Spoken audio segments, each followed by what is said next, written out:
Ever since Vortex was removed from Kings Island in 2020, there's been speculation over what will replace it. Given that Vortex was the first coaster to have 6 inversions and its significance to the park and community, there's little doubt that whatever coaster is built in its former plot of land will be a large addition. Also, given the size of this plot and further undeveloped land to the southeast, there's virtually unlimited room for a major coaster. However, Kings Island is not the only park whose coaster clock is close to a new addition to their lineup.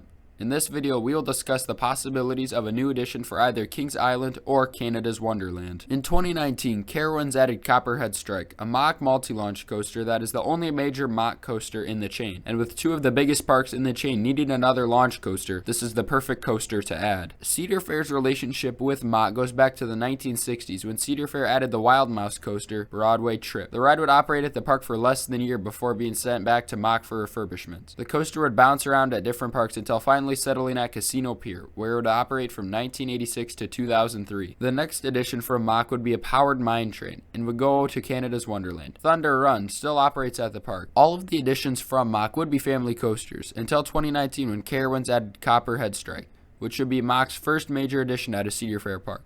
The coaster filled the biggest gap in Carowinds' lineup and would be the park's first coaster since adding Fury 325. The coaster opened to many positive reviews and finished 3rd in the Golden Ticket Awards for Best New Coaster.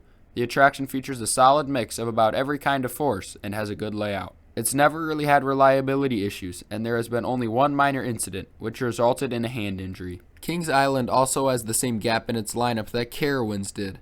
It has Backlot Stunt Coaster and Flight of Fear, which possibly delivers a more powerful launch than a Mack coaster such as Copperhead, but they need a thrilling layout-focused launch coaster. And with the removal of Vortex, Kings Island has a massive plot of land to work with. Their last edition was in 2020 with Orion, so it will probably be about 4 years since their last coaster. And the marketability of such a coaster could draw in a good crowd, especially if it is an extreme spinner. To be clear, I think that the most likely coaster to be added to Kings Island will be a Mack multi-launch, not necessarily an extreme spinner. Of course, this would be a dream addition to the park for coaster enthusiasts. I've ridden Time Traveler and it was awesome, and we all know about Ride to Happiness. That attraction looks simply ridiculous. Ride to Happiness is a coaster I might never have the opportunity to try, but based on the reaction of enthusiasts to that coaster, and my experience on Time Traveler, I think that the Extreme Spinner is one of the most exciting developments in recent years. I've heard speculation that the next addition to Kings Island will be another B&M, but I think it is unlikely.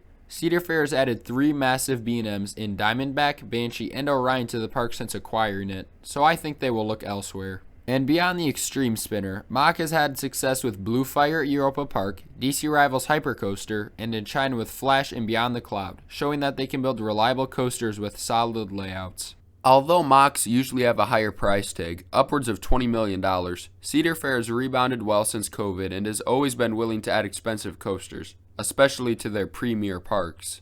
Although I think a Mack is the biggest possibility for Kings Island, one other model they might look at is the Gerstlauer Infinity Coaster. There have been 2 installations of this model in the US, Monster at Adventureland in 2016, followed by Hang Time at Knott's Berry Farm. Both of these coasters were well received, especially Monster. The reason I think we might see an Infinity Coaster replace Vortex is because the park would want to add an inversion machine to replace their former inversion record breaker, and Cedar Fair does have experience with the model. It would also be really awesome to see a tribute to Vortex built into the layout, such as a double corkscrew or the iconic Batwing. I'd assume that if an Infinity Coaster was added to this plot, it would be quite large in scale, for sure bigger than Hang Time. Another park that I could see getting a Mack multi-launch would be Canada's Wonderland. The only launch coaster they have is Backlot Stunt Coaster. Even more than Kings Island, Canada's Wonderland needs a launch coaster. I also think that Snoopy's Racing Railway, the new for 2023 family coaster, is a filler addition for something more major. The coaster could have incredible marketability with it being the only multi-launch coaster in Canada. The park is one of Cedar Fair's crown jewels and is the most visited seasonal park in North America, so it would be a major addition to a park that is in need of another launch coaster. And since the park already has 2 different Mack coasters, they have experience with the manufacturer. In addition, looking at how Cedar Fair has added new coasters to the 3 Paramount parks they really care about, Kings Island, Carowinds, and Canada's Wonderland, they've had some similarities. For example, they added Behemoth, Diamondback, and Intimidator to these parks in consecutive years shortly after acquiring them. And these parks have also received the 3 B&M Gigas in the chain, with Leviathan, Fury 325, and Orion. So, if Cedar Fair continues this trend, then Kings Island and Canada's Wonderland would also receive a Mack in the near future. I know these are also two parks that everyone would love to see get RMC hybrids, and it would fit perfectly in their lineup, but given what we have heard about the relationship between RMC and Cedar Fair, it seems highly unlikely we will see an RMC coaster at a Cedar Fair park for a while. Now, as to where in the park these coasters could be added, Kings Island has a lot more land than Canada's Wonderland, so Cedar Fair and Mack would have to get creative if they add one to the latter. Kings Island obviously has the plot of land where Vortex used to operate, which is a big plot of land. If Canada's Wonderland would receive an attraction like this, I could see it being built in the southern portion of the park. I'm pretty sure Cedar Fair owns this land, but I'm not positive. I also think they could remove their outdoor theater and add it there.